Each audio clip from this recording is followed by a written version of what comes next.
À l'image du patient sur le divan du psychanalyste, les entreprises ont aussi tout intérêt à se pencher sur la fameuse question « Qui suis-je ?» Ce travail sur l'identité propre de l'entreprise, qui permet de la différencier de ses concurrents et auprès de ses clients, peut en effet être source de bénéfices insoupçonnés. C'est ce que va nous expliquer mon invité. Bonjour Claude Meillet. Bonjour. Alors vous êtes conseiller en identité, vous avez défini l'identité de nombreuses entreprises, Xerfi par exemple, et puis plus récemment vous avez travaillé sur l'identité d'Israël, de la France, de l'Europe.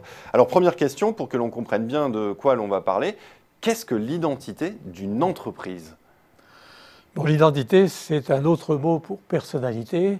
La différence, c'est que dans identité, il y a la notion de idem, c'est-à-dire de permanence dans le temps.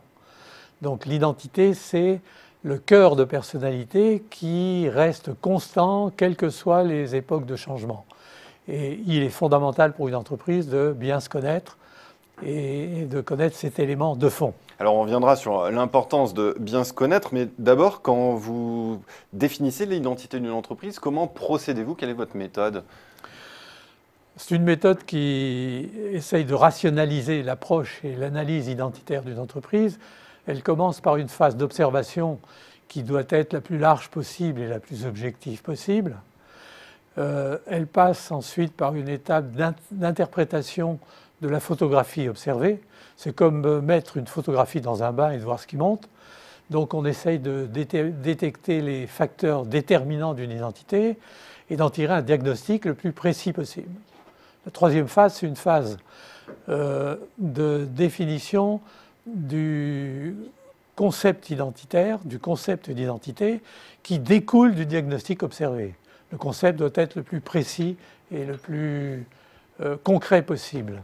Enfin, la quatrième phase, c'est une phase où on déploie le concept en termes de catégories, d'idées, d'images, de façon à ce que l'entreprise puisse le développer totalement. Alors voilà pour la théorie, passons à la pratique. Est-ce que vous pouvez nous donner des exemples concrets de travaux que vous avez réalisés sur différentes entreprises?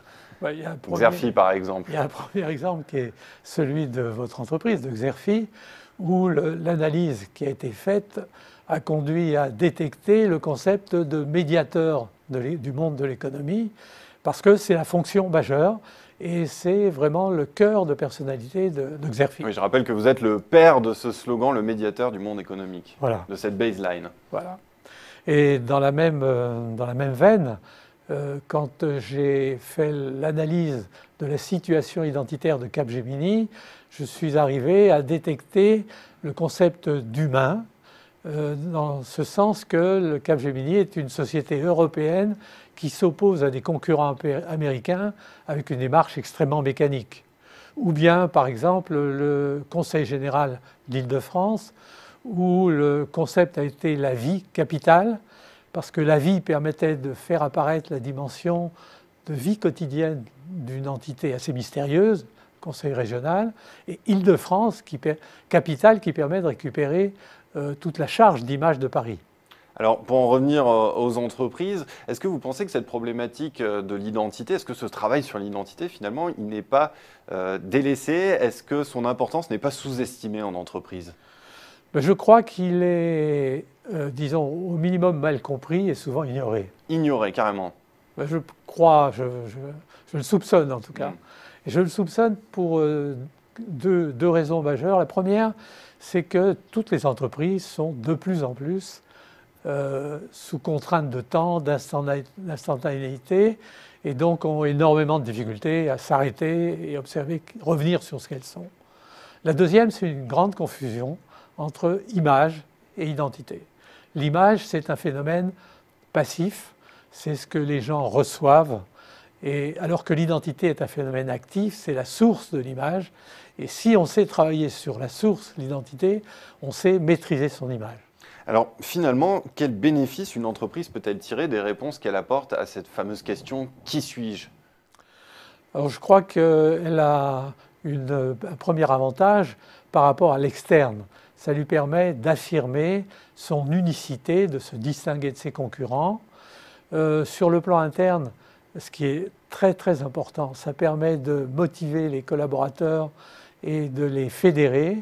Et sur le plan plus direct de la construction d'une image d'entreprise, ça permet d'introduire le maximum de cohérence et d'efficacité. Alors là encore, pour l'on comprenne bien de quoi l'on parle, est-ce que vous auriez un exemple, Claude Meillet, d'une entreprise qui aurait délaissé ce travail sur l'identité et finalement cela lui aurait porté préjudice dans ses actions?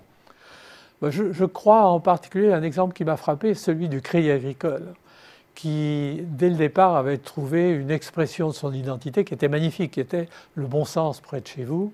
C'est exactement ça. Oui, ça découle du bon sens paysan. Paysan, Oui, tout à fait. ça le définissait très bien. Et ça se le spécifiait par rapport aux concurrents. Et puis l'évolution, la nécessité de passer à l'international, de se développer, a amené, tirer le Crédit Agricole sur des territoires très banalisés comme l'accompagnement, etc., que partagent les autres banques. Je pense qu'ils se sont aperçus de l'erreur qui était ainsi commise et du fait que l'expression identitaire ne les aidait plus, et ils sont en train de revenir avec une expression qui me paraît beaucoup plus conforme, qui est le bon sens a de l'avenir.